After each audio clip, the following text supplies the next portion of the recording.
So thank you all so much for coming out tonight. It's really an honor to be here at Tergar Kathmandu. Our Tergar group in Madison, Wisconsin meets every Tuesday night, and so I feel like I'm with family. It's very wonderful. I'd like to tell you a little bit about the journey that we've been on, and I'll speak for maybe 30 or 40 minutes, and then we'll have plenty of time for questions. I'm a neuroscientist and a psychologist by training, and I began my career with one simple question, and that question still motivates a lot of our work. And the question is, why is it that certain people are more vulnerable to life's challenges, to adversity, and other people more resilient? And how can we nurture the positive qualities to promote healthier minds, to promote resilience, and other characteristics that enable humans to flourish? In the very early part of my career, I had the great fortune to meet people who were the kind of people I wanted to spend more time around. They were nurturing a very deep place in myself.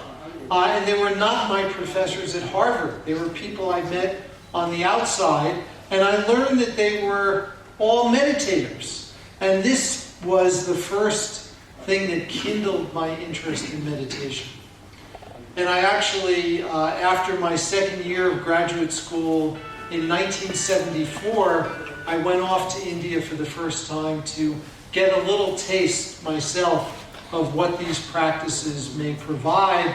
And I came back with the aspiration to do research in this area, but it was made very clear to me by the professors at Harvard at that time that if I wanted a successful career in science, pursuing research on meditation was a terrible choice, and I should find something else to study. And so for many years, actually, I became a closet meditator. I didn't tell very many people about the path that I was on and studied the brain and emotion, which I still study today. And it was then only in 1992 that things really began to change. And in 1992, I first met His Holiness the Dalai Lama. And the Dalai Lama challenged me, and he said to me in 1992, why can't you use the tools of neuroscience that you've used to study anxiety and fear and depression? Why can't you use those same tools to study kindness and to study compassion? And it was a wake-up call for me, and I made a commitment to His Holiness the Dalai Lama that I would begin to reorient our research and pursue studies related to kindness and compassion. And then a few years later, I was with His Holiness again in Dharamsala, India, and this time he said to me, I want you to take the practices from our tradition, create secular forms of these practices, evaluate them with the most rigorous tools of modern science, and if you find that they are beneficial, disseminate them widely.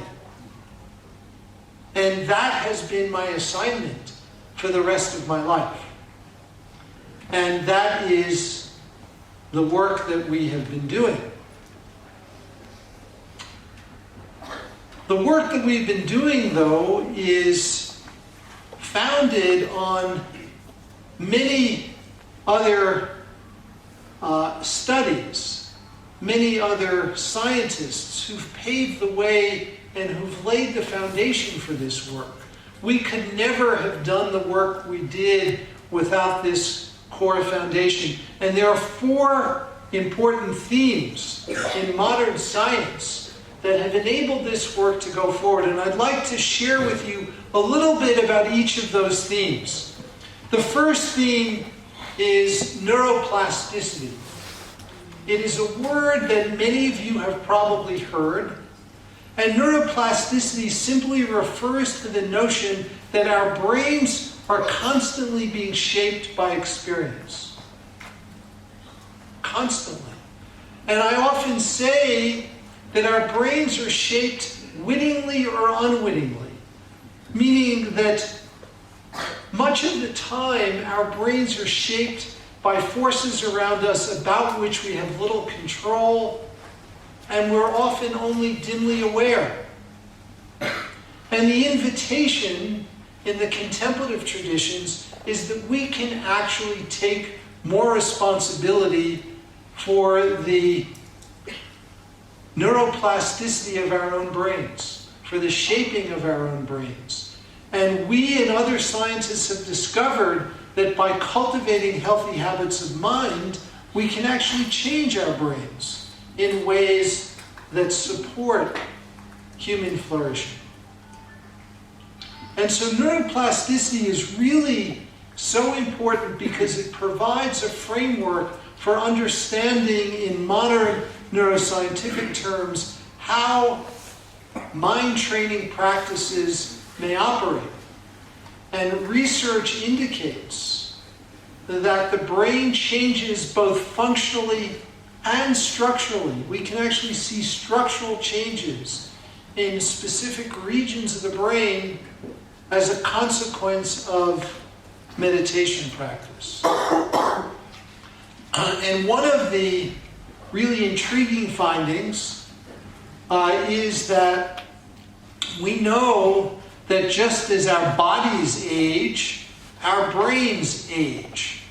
And there are ways that we can measure how quickly or slowly our brains are aging and the extent to which our brains age in a way that is the same as our chronological age, faster than our chronological age, or slower than our chronological age. And one of the things that we talk about in the book Altered Traits that I wrote with Dan Goleman is research that we have done with Mingyur Rinpoche, where we had MRI scans that were conducted over a series of years. And we were able to estimate Rinpoche's brain age based upon the MRI scans that we conducted. And it turns out that his brain, hello Metula.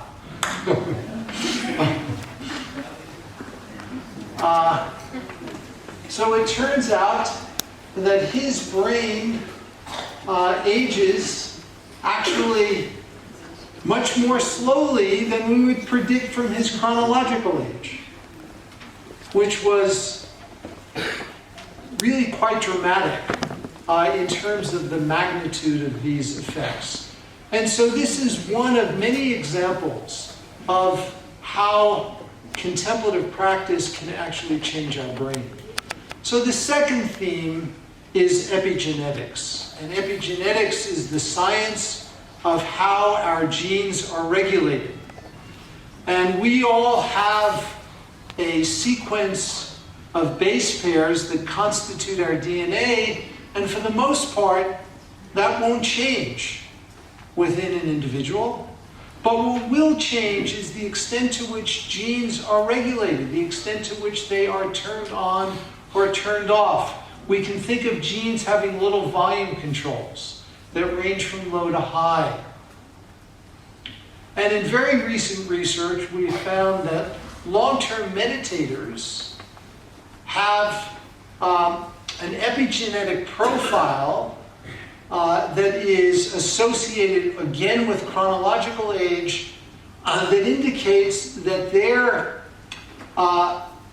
epigenetic processes are aging more slowly compared to their chronological age, which all points to how cultivating a healthy mind can actually not only change our minds and our brains, but also can change our bodies. The third theme, so I've mentioned neuroplasticity and epigenetics. The third theme is the increased knowledge that we have about the bidirectional pathways between the body and the mind, and the body and the brain.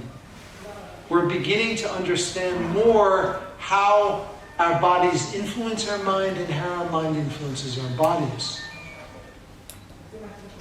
Large-scale epidemiological research that's been done with tens of thousands of people indicate that people who report higher levels of well-being are also physically healthier. And it doesn't mean that every person who reports high levels of well-being is going to be physically healthier, but if we test thousands of people, this is the trend that we see. And so it leads to the conjecture, to the intuition that cultivating healthier minds will impact our bodies in ways that may be beneficial for our physical health. And today there is a range of new scientific information that suggests that many forms of meditation practice can have beneficial effects on our, what we call our peripheral biology below the neck, that may be important for our health. And in particular, research indicates that practices designed to cultivate compassion appear to be anti-inflammatory. They actually reduce inflammation.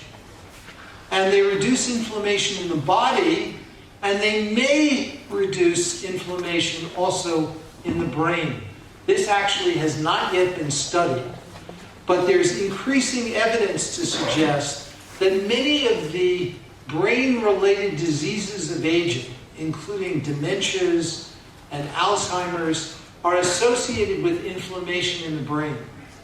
And for the very first time, we actually have ways of measuring this non-invasively in humans, using certain kinds of brain scans.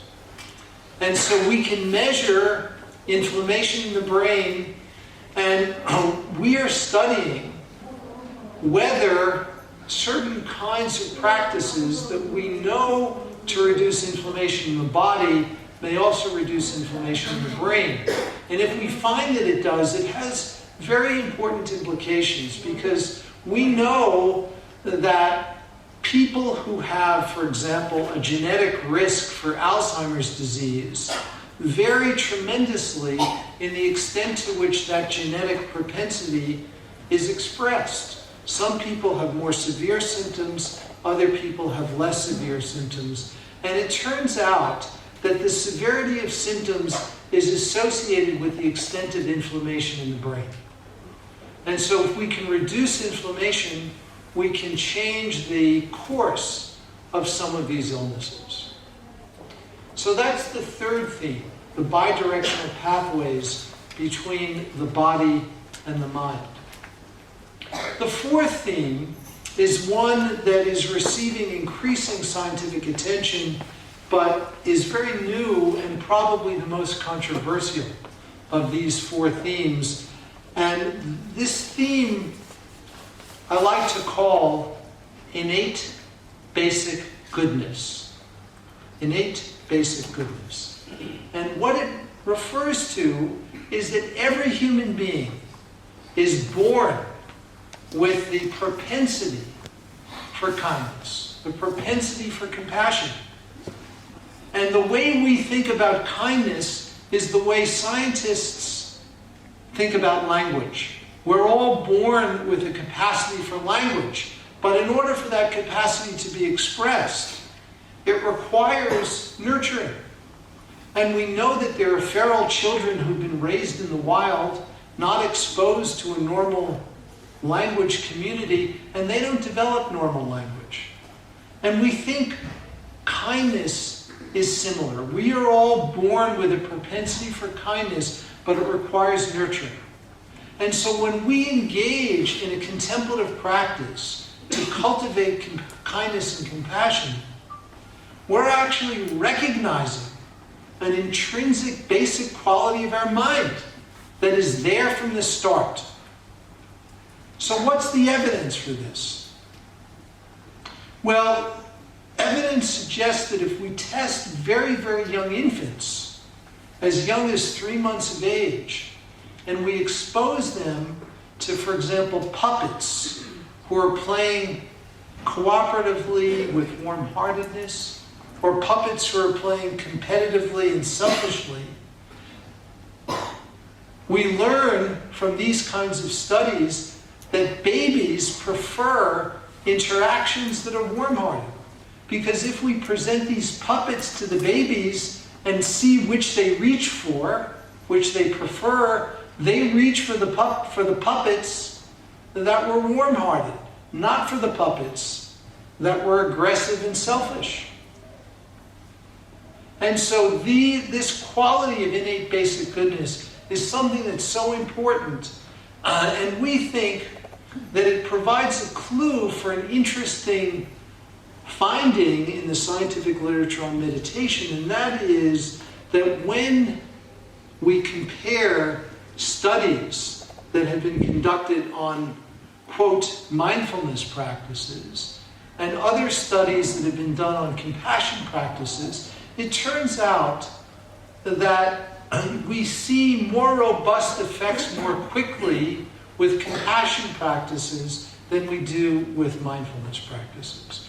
In other words, the compassion practices seem to be easier for most people to learn, and the effects on objective measures appear more quickly with these kinds of practices than with mindfulness practices.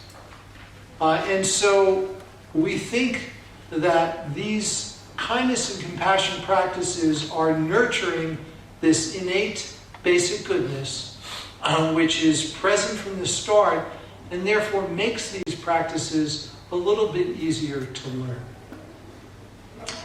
So these are the 4 themes: neuroplasticity, epigenetics, the bidirectional communication between the mind and the body, excuse me, and innate basic goodness, which provide a foundation for all of this work.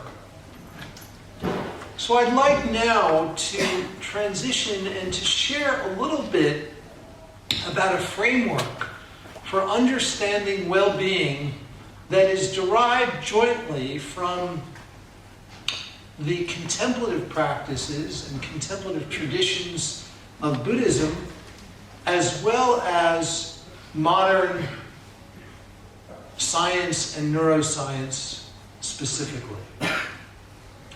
And this is a framework for well-being that includes 4 major components. So the first component is awareness. Now, awareness is not typically conceptualized as a constituent in well-being in modern psychological theories of well-being, but this is where research on attention has played a very important role in shaping our thinking, as well as the insights that we glean from the Buddhist contemplative tradition. One of the important scientific findings in this area is a finding that was reported a number of years ago by a group of psychologists at Harvard who used the widespread availability of smartphones to collect data from people as they were out and about in the world. And what they did is they basically texted people and asked them 3 simple questions. The first question is, what are you doing right now? And the people had to check off from a list of activities what they were doing. The second question, where is your mind right now? Is it focused on what you're doing, or is it focused elsewhere? And the third question is, at this very moment, how happy or unhappy are you right now?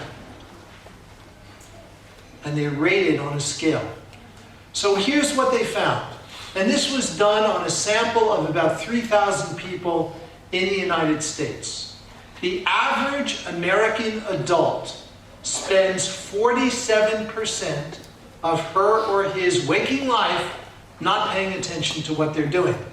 Lost 47% of the time. It's a very sad figure. And my conviction is that we could do better. When they asked people, how happy or unhappy are you right at this moment, what they found was something very, very interesting. They found that when people were distracted, on average, they reported themselves to be less happy compared to when they were not distracted, even if what they were doing was boring. Even if what they were doing was doing their laundry or washing the dishes. If they were distracted, they were less happy. And the title of this scientific paper was this: A Wandering Mind is an Unhappy Mind. So very, very important. And one of the great psychologists in the West, William James, wrote a 2-volume tome that was published in 1890. And William James has a whole chapter on attention in this book. And he said in this chapter that a faculty of voluntarily bringing back a wandering attention over and over again is the very root of judgment, character, and will. And James went on to say that an education which should improve this faculty would be the education par excellence. And he went on to say that it is easier to define this ideal than to give practical considerations for bringing it about. Now, I think that if William James had contact with the Buddhist contemplative tradition, he would have instantaneously seen that, if nothing else, these were practices that can educate attention. And the research bears this out very, very strongly. So there's a lot of good research now which indicates that attention can be educated, and that when we educate attention through simple contemplative practices, our brains change in ways that can support these enduring transformations. So that's the first component of well-being. And I should say one other thing about this first component of well-being, and that is that in addition to basic mechanisms of attention, there's another element worth mentioning here, and that is what psychologists and neuroscientists have referred to as meta-awareness. Meta-awareness. Meta-awareness is the knowing faculty of the mind. It's the monitoring faculty. It is knowing when you're seeing, knowing when you're hearing. And this recognition of awareness, we think, is a very important and may be a necessary component of transformation. So in order to transform our minds, we need to cultivate at least some rudimentary form of meta-awareness in order for other mechanisms of change to occur. And meta-awareness is something that research also clearly shows can be trained, and there are many ways that psychologists and neuroscientists have devised to measure meta-awareness objectively.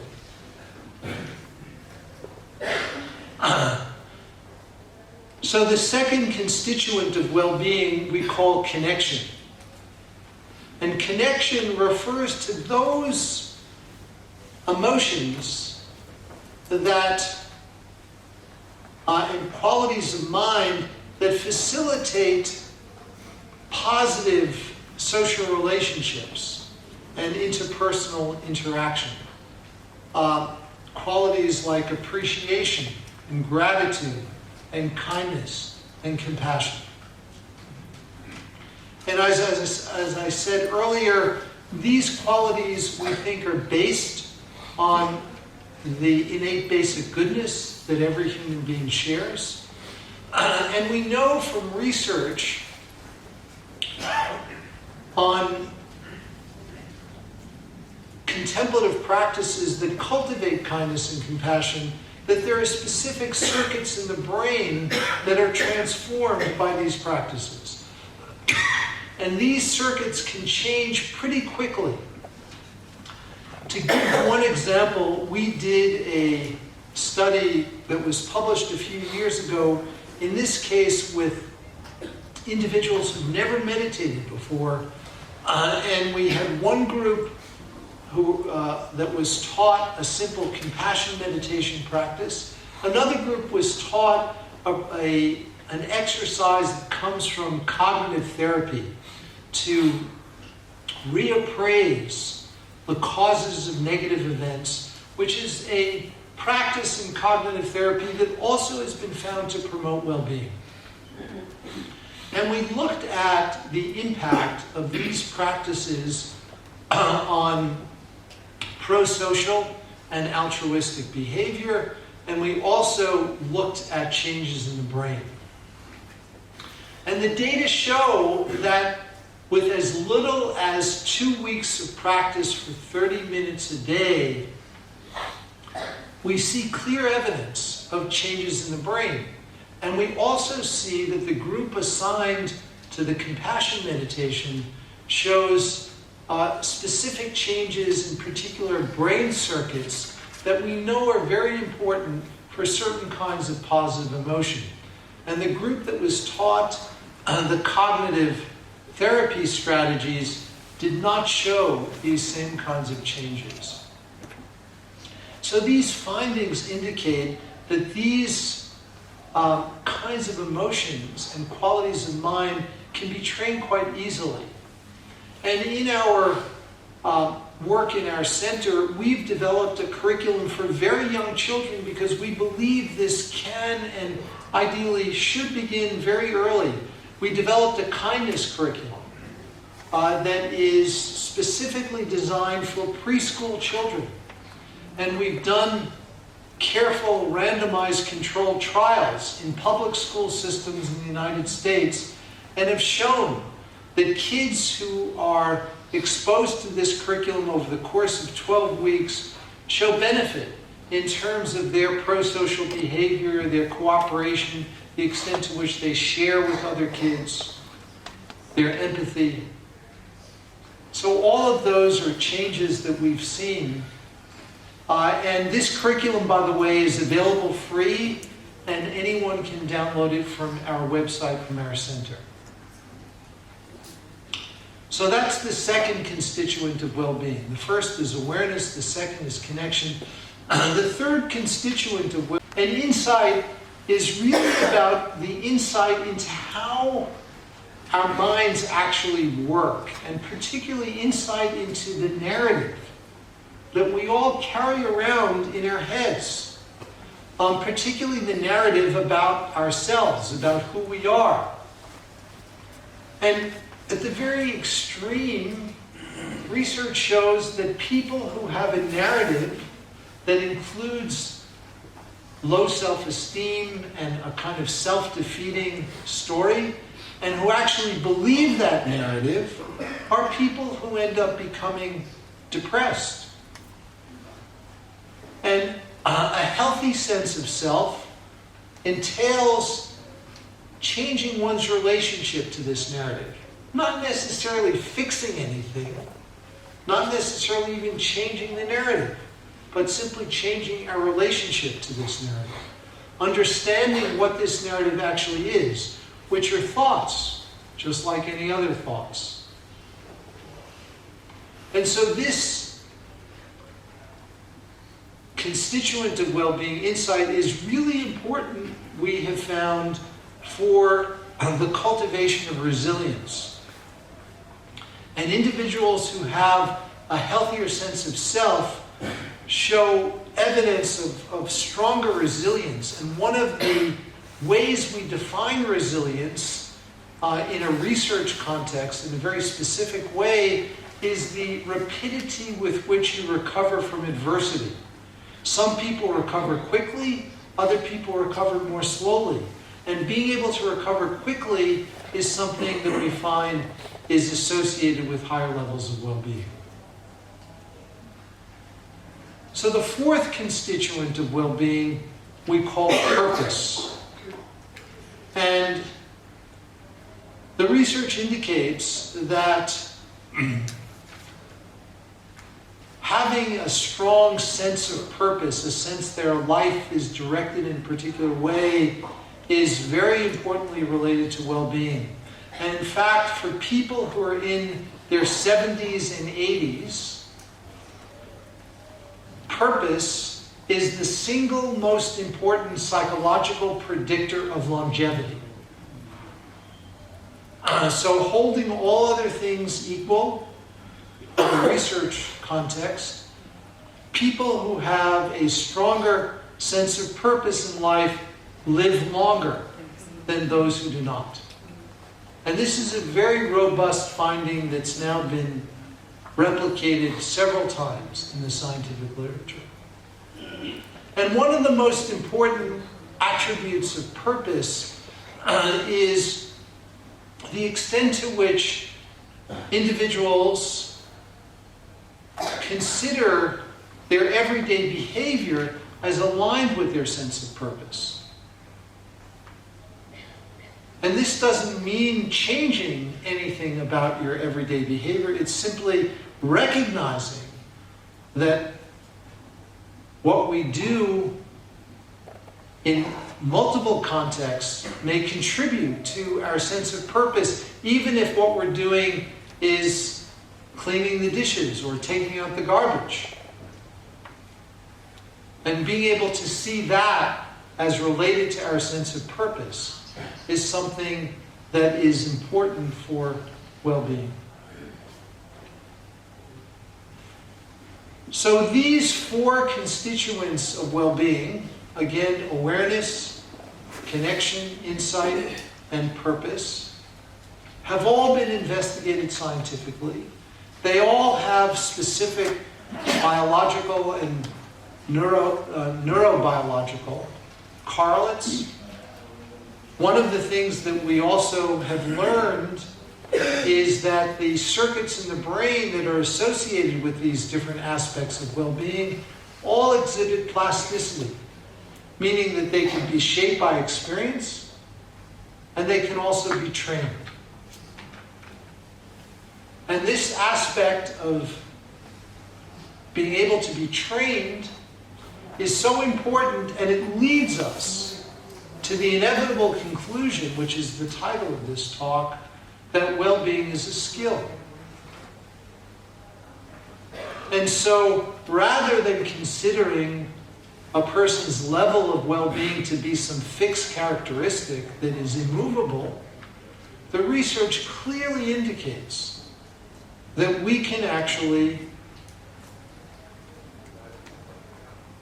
enhance our well-being by cultivating specific qualities of our mind in each of these four domains.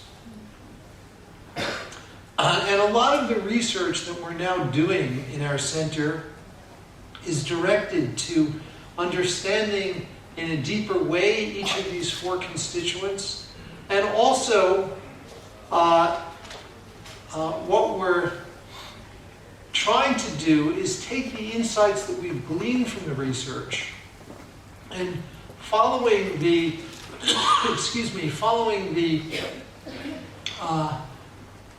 urging of His Holiness the Dalai Lama to do what we can to disseminate these kinds of practices very, very widely. And this is also one of the reasons why I personally have such a deep connection to the teachings of Mingyur Rinpoche. One of the, for those of you who know his teachings, you will recognize that many of the core elements of our framework for understanding well-being correspond to elements in his Joy of Living program. And he has masterfully taken the authentic teachings of the Tibetan Buddhist tradition and presented them to the world in a way which is highly accessible. And so this kind of approach is one that we think can impact a wide range of individuals, not people who are exclusively Buddhist, but people from any tradition in every part of the world. So I will end here, and I'm happy to answer any questions, and thank you so much for coming out this evening and for your attention.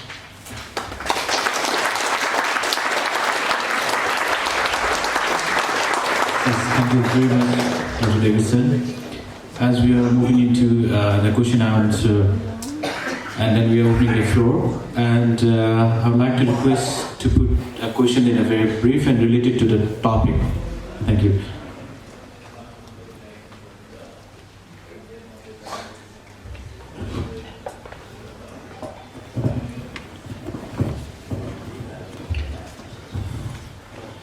Thank you very much, Dr. Richard Davidson and Radha Shrestha. I have not practiced meditation for a long time, but for the last 5 or 6 years, I'm just constantly trying to understand. Because I have met Mingyur last year when I was here, and he was kind enough to ask me or request me to volunteer to translate English into Nepali to an audience at Staff College. That was last year. I also had a visit at his Goomba, by the way.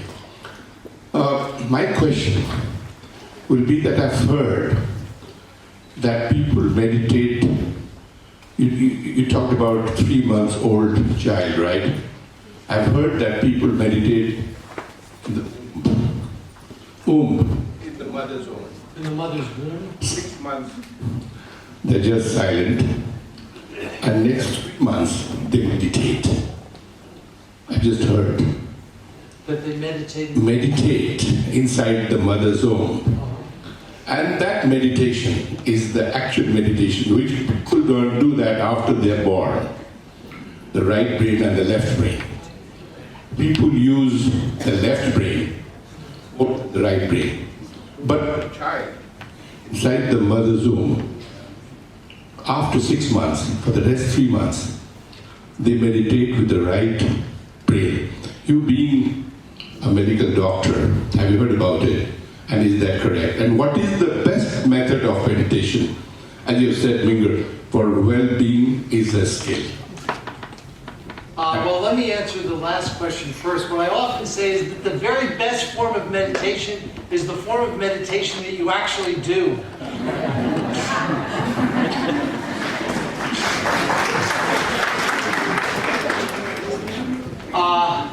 In terms of the question about the womb, to the best of my knowledge, there has been not a single scientific study of meditation in the womb. However, it raises a very important question, and that is that there is a lot of research on how the condition of the mother when she is pregnant influences the outcome of the baby. And we actually ourselves have been doing research in this area. And the findings are very profound and dramatic, and in certain ways concerning, because they suggest that mothers who are emotionally unsettled and disturbed during pregnancy, well, those moms will have babies who in the first months of life show brain wiring that is different and that is set up to lead to future problems. So this all suggests that practices which we can offer to mothers who are pregnant could be very, very important. We're actually doing research now evaluating the impact of meditation practices for mothers while they're pregnant on the outcome of the babies, to see how meditating during pregnancy will actually influence the brain development of the babies. And we think there's a lot of reason to expect that moms who train their mind when they're pregnant will influence the outcome of the babies. And so we put the babies in the MRI scanner when they're 1 month of age, which is actually very, very easy to do because babies at 1 month of age sleep a lot. And so we wait till they fall asleep in their mother's arms, and then we simply gently take them and put them in the scanner. And we can get very good images of their brain at 1 month of age. And it turns out that moms who show high levels of well-being during pregnancy have babies at 1 month of age whose brains look totally different than moms who are anxious during pregnancy. And so this is really an important area for future research, and we think has profound implications. But I don't know any study that has looked at fetuses who are meditating in the womb. It'd be difficult to look at, but maybe with ultrasound you can look at it. I don't know.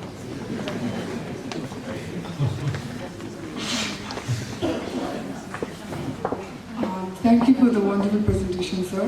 My question to you is, you explained about the 4-pointer for well-being is a skill, and the third one was narrative. So for most of us, we have negative, internal dialogue which is running on autopilot mode. And it's like, especially when you've when you've faced a major setback in your life, and when you have to, day-to-day face a lot of troubles, a lot of challenges, and which are all negative. So how do you, turn it into positive dialogue so that, you feel more positive? Is there a way? Yeah, wonderful question. I would recommend highly that you look at Mingyur Rinpoche's book, The Joy of Living, where he talks about exactly this issue. He suffered from panic attacks as a child and had very negative narrative. And he used his meditation practice to help him overcome this. And it wasn't fighting against the panic, it was simply accepting it and being able to see it for what it was. And this is something that ultimately was very, very powerful. And so scientific research also is consistent with this, and it indicates that it is possible to change our relationship to this narrative. It's not about necessarily fighting against it or shifting it or changing it. It's really changing our relationship to the narrative, which is possible and important. And so in the beginning it can be very challenging, but gradually, step by step, the evidence indicates it's possible.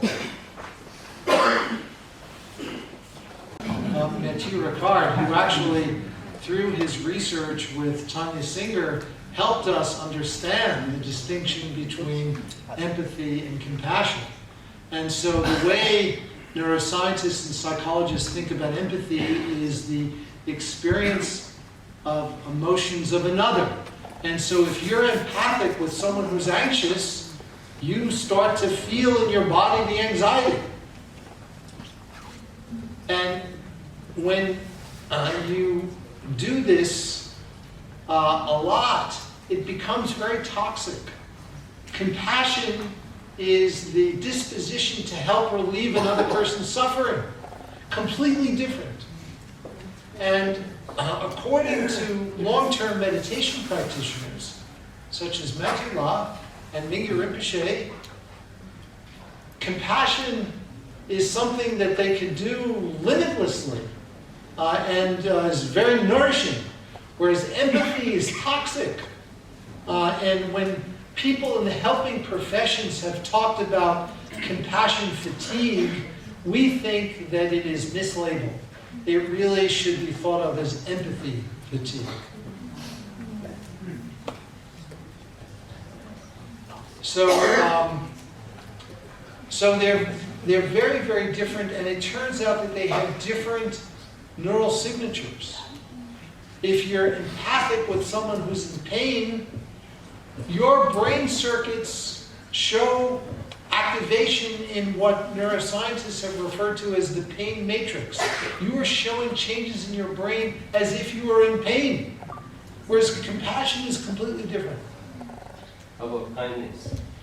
So kindness is also, it's a near neighbor to compassion, but it's also different. It doesn't include the wish to relieve another person's suffering, and it is more sharing in another person's happiness, and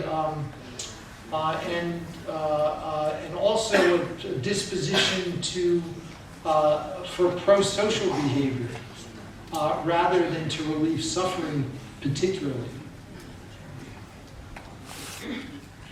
And healing diseases are different issues, but I appreciate your question. It's an important one. There is research which directly indicates that in long-term meditators, a single day of intensive meditation practice can change the methylation status of specific genes. So there's absolutely no question that there are epigenetic modifications that can be detected, and that they are also associated with changes in gene expression. So those data are, there are not a lot of studies, but the studies that have been done, I think, have been pretty well done, and the data are fairly convincing. Now, the issue of whether these epigenetic changes are sufficient to actually be of clinical benefit in changing disease status is a different question, and a much more complicated question, and there isn't enough research at this point in time to say. Part of it is that I don't think the right kinds of research have yet been done for the most part.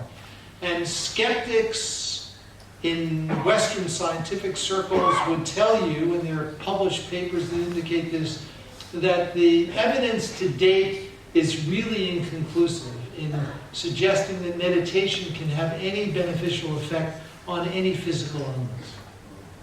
However, I think that the basic research is very, very promising. The epigenetic studies of the sort that I've been describing, and there are studies going on now with specific physical illnesses that are investigating the possibility that meditation can influence those illnesses, and specifically looking at changes in gene expression in specific target tissue. One of the diseases that's being studied, for example, is asthma. And we can actually get sputum samples and look at changes in gene expression and looking at genes involved in inflammation in the lung. And there's some evidence to suggest that asthma, the major symptoms of asthma are caused by this increased inflammation in the lung. And the question then becomes whether certain kinds of meditation can influence these genes and change gene expression and thereby reduce inflammation. And there's indirect evidence for that, but there's not direct evidence yet. And so these are studies that are now being conducted, and in the next few years, we think the evidence will be much stronger.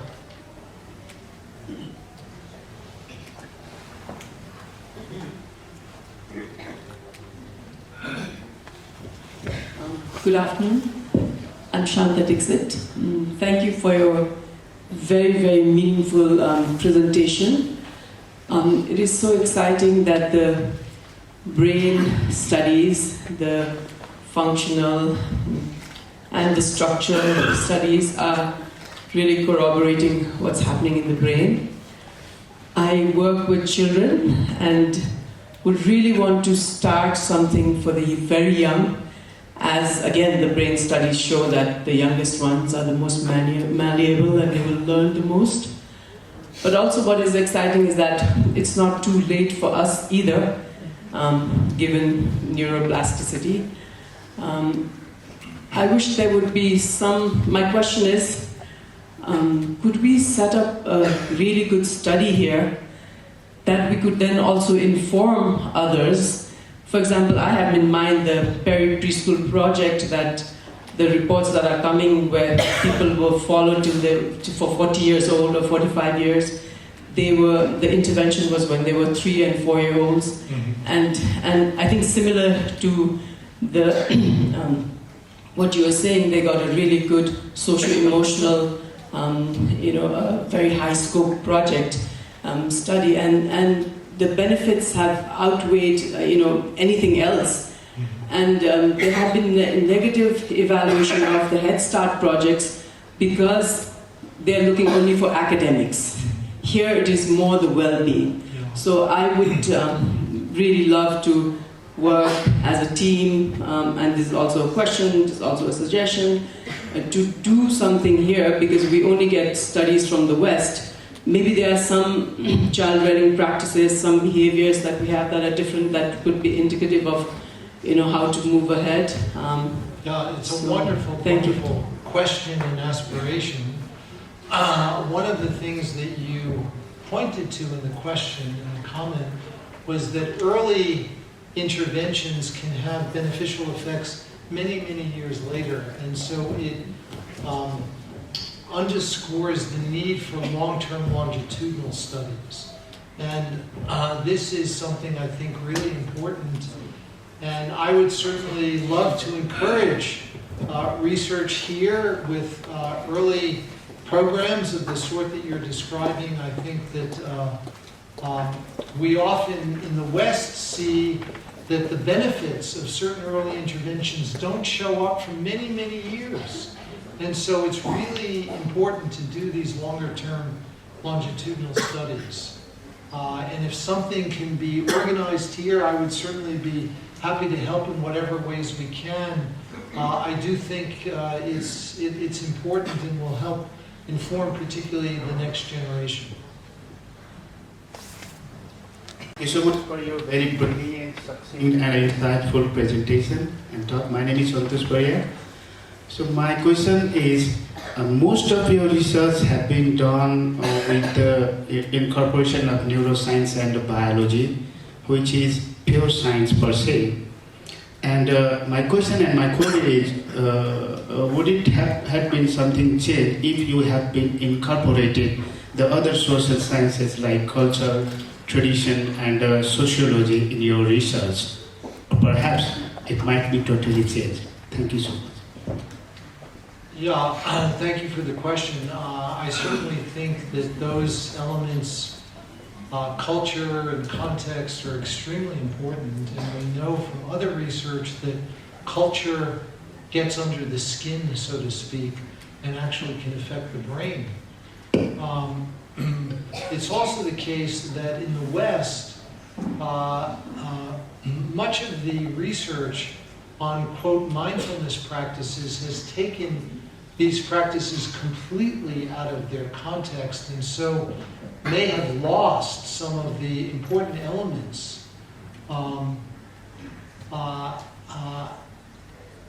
When we sit down to practice, we always invoke the intention, the motivation that we're practicing not just for our own benefit, but for the benefit of all beings. And that simple intention may actually have biological consequences, and that's never been studied. And so, in Dharma, this would be called the view. And it may be that conveying the view actually has important effects, and maybe even more important effects than the actual practices themselves. We don't know, because it just hasn't been studied. And so one of the things that we're trying to do is to encourage more research on these other aspects of contemplative practice that have never really been studied.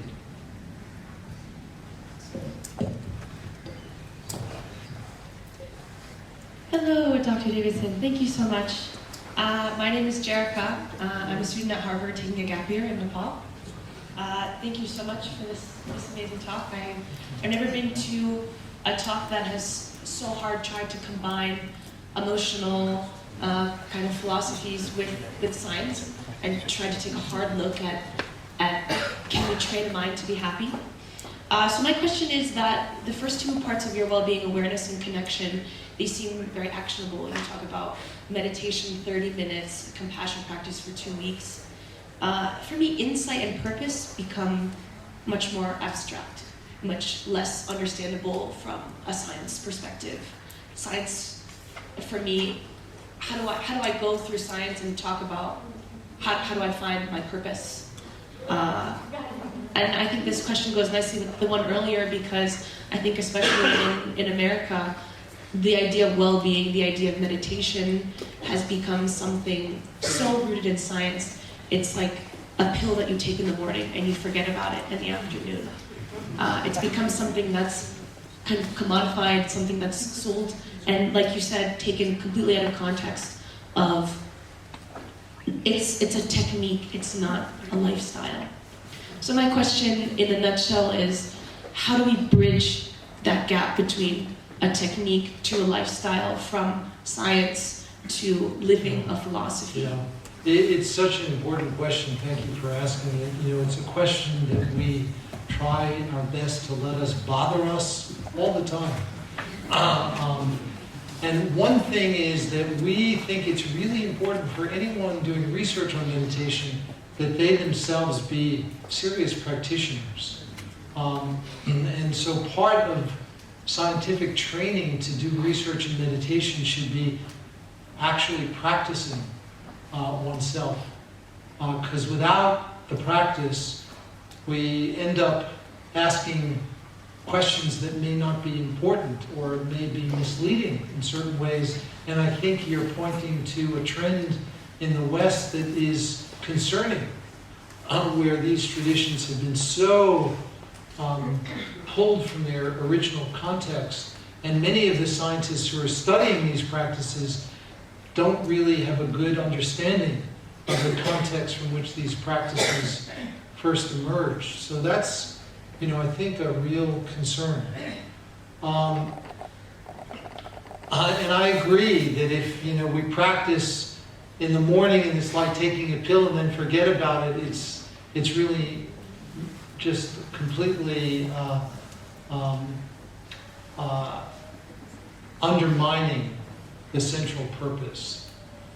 So, I think that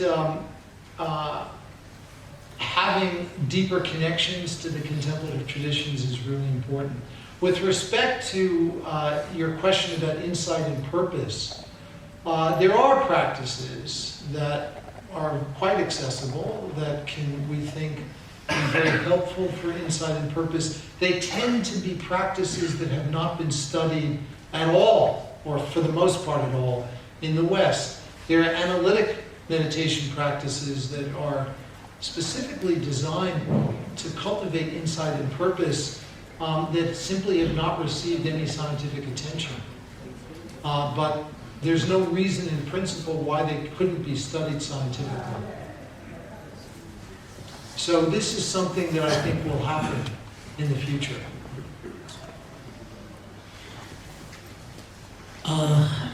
Dr. Richard Davidson, thank you so much. My question to you is that everybody is in need of peace. Everybody is in the state of instability. Out here, those who have come here, they want to know something about meditation. But David Richardson, so far, I feel without target, meditation is not completed. Every person needs a target for the meditation. Needs a target. A meditation without target is incomplete. Without target. Yes. So what is that target? Because simply closing the eyes is not a meditation. Simply sitting under the tree is not a meditation. So if a person wants to attain a salvation, if a really person wants to introvert and experience something which was experienced by John, which was experienced by Lord Buddha, the light of God within himself, herself, how we can introvert ourselves, how we can go within. That Socrates also wrote a book, Man Know Thyself. Because so far I believe somebody asked Socrates, what is the limit of your knowledge? And Socrates said that to that person, all I know is that I know nothing. Then he discovered a book called Man Know Thyself. And if I really want to know myself, what is the way, whether to go out or whether to introspection is important. I just want to know that because I believe meditation without target is impossible. So what is the target? Thank you so much. Well, thank you for asking. I think the target is awakening. If one were to think of a target,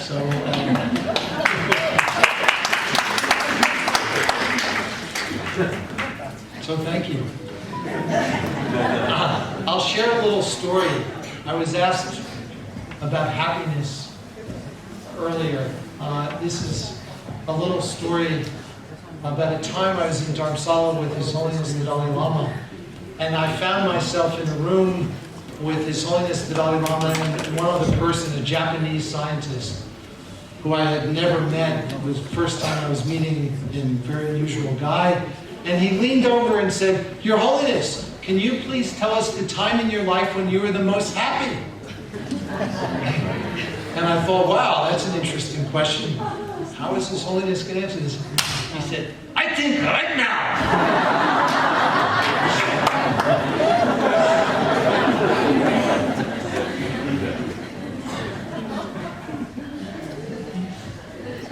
Thank you so much for sharing with us the 4 themes that are being looked at today by people like yourself who are experts in this field. But also, I wonder, would you share with us what some of the qualities are of the 4 pillars? You mentioned that there are specific qualities that have been identified that sort of support and expand awareness, connection, insight, and so on. And I wondered if you would mention what some of those are.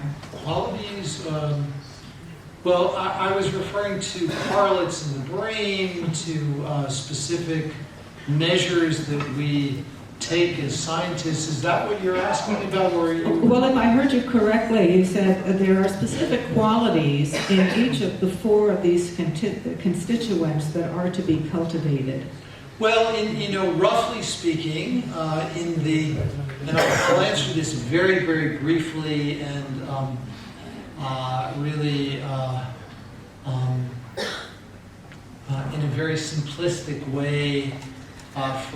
We can go on and on about this, and so pardon me for being so brief, but to answer it in this context, in terms of attention and awareness, one of the most important qualities is the capacity to exhibit meta-awareness and to have meta-awareness present, ideally, continuously. And so for many of us, for most of us, meta-awareness waxes and wanes. And so the capacity for maintaining meta-awareness is one central quality that is in the awareness component. In terms of connection, it is the recognition that every human being shares the same wish to be happy, to be free of suffering, and to treat them in a way which honors that recognition. And so it's exhibiting qualities like appreciation and kindness and compassion, and exhibiting those qualities in a continuous sort of way. With insight, it is being able to recognize the narrative for what it is, and to not get hijacked by the narrative. And for purpose, it is aligning one's everyday behavior with one's sense of purpose, being able to see that everything that one does, including stuff like taking out the garbage, is centrally related to one's purpose. And so manifesting in each moment the recognition that is one's purpose is the highest aspiration, if you will, of what purpose could be. So one of the, this may sound a little ethereal, what I just said, so just to give you a very concrete sense, one of the methods that psychologists use to study experience is what we call experience sampling, where we use smartphones and we query people. I mentioned this a little bit earlier. We ask them what they're doing and how they're feeling at each moment. We can ask them at different moments during the day. And so we can query a person, and instead of asking them how they're feeling, we can ask them, in this moment, to what extent is what we are doing aligned with your central purpose in life right now? And so we can query people using experience sampling in that way. And it turns out you can learn a lot about the extent to which one's sense of purpose is actually deeply embedded in every nook and cranny of one's everyday life. It's a very core component of it. My question is, it just to me struck that the kind of your talk gave me this kind of impression that the mindfulness that is used by therapists, probably given us, could be very different to meditation and could not bring the same kind of effects, consequences that we could have and build up compassion. Could you just clarify this? Thank you. Yeah, thank you for asking that. I didn't mean to be so strong in that implication. But actually, one of the many things I've learned from my dear friend Matthew is if compassion is so important, as Matthew has put it, why not train it directly? So it may be that after a long period of practice, mindfulness or awareness practices spontaneously lead to compassion, but why not accelerate if it's important? And the evidence suggests that we can accelerate it using explicit practices designed to cultivate compassion. So why not?